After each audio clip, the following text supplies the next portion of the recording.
This is Daily Armenia, CivilNet's daily news digest. Here's what you need to know today. Yesterday, the heads of the Armenia-Azerbaijan Joint Border Commissions met and signed a protocol confirming the coordinates of the recently demarcated sections of the border. According to Armenia's foreign ministry, demarcation of parts of the border in Armenia's northeastern Tavush region began last month and have been met with sustained protests, which have now moved to Yerevan. Yesterday was the agreed-upon deadline for the two sides to finish the process, which will mostly see Armenia handing territory it controls to Azerbaijan. Opponents say this creates security vulnerabilities for Armenia as it will disrupt the well-fortified line of contact in Tavush. In the protocol, the two sides agreed to determine the border based on the 1976 topographic map of the General Staff of the USSR Armed Forces, the most recent such map available. In a clarification published today by the Armenian Prime Minister's office, the government insisted that it is not ceding any territories to Azerbaijan, but instead defining the border as it existed at the end of the Soviet Union. Delimitation and demarcation work had halted over the past weeks when it reached the area of Kiran's village, where the new border is expected to place some houses and part of an important highway to Georgia inside of Azerbaijan. The Prime Minister's office said a new road will be constructed within 2 to 3 months to work around the border, and highlighted that swaths of agricultural land that had been inaccessible to Kirans for the past 30 years will be returned to Armenia. In addition, the state will compensate any property losses. Moreover, the Prime Minister's office confirmed that Armenia and Azerbaijan's border guards will take up their new positions within the next 8 or 9 days.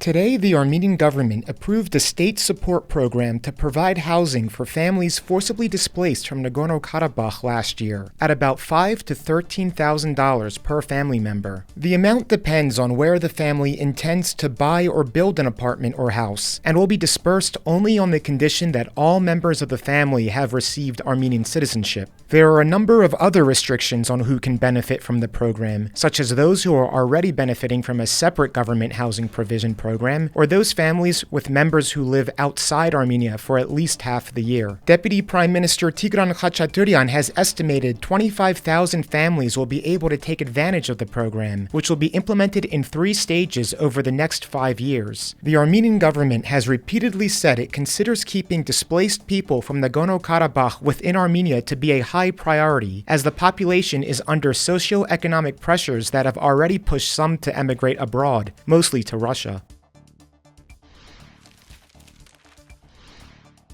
Azerbaijan extended the detention period of billionaire businessman and philanthropist Ruben Vardanyan today for another 5 months, 1 day after extending detentions by the same amount of time for a number of other former Nagorno-Karabakh officials, including ex-presidents Bako Sahakian and Araik Haratunyan. Azerbaijan also confirms it holds at least 23 other Armenian prisoners, most of whom were captured during its attack on Nagorno-Karabakh last year. The Armenian government asserts there were at least 32 more Armenian prisoners also in Azerbaijani captivity since the 2020 war, whom Baku denies holding. In this week's episode of Insights, host Eric Hakopian analyzes the Tavush to Yerevan march by demonstrators and what it means for the future of Armenia. He breaks down the protesters' demands, their messaging, and what the Armenian population wants at this difficult juncture. Find a link to it in the video description below.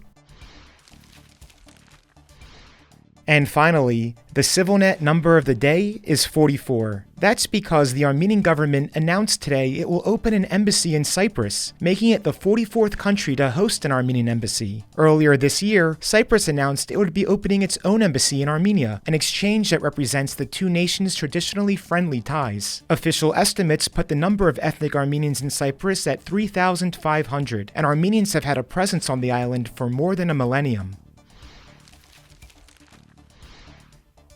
And as always, please follow CivilNet for the latest news and independent reporting from our contributors on the ground here in Armenia.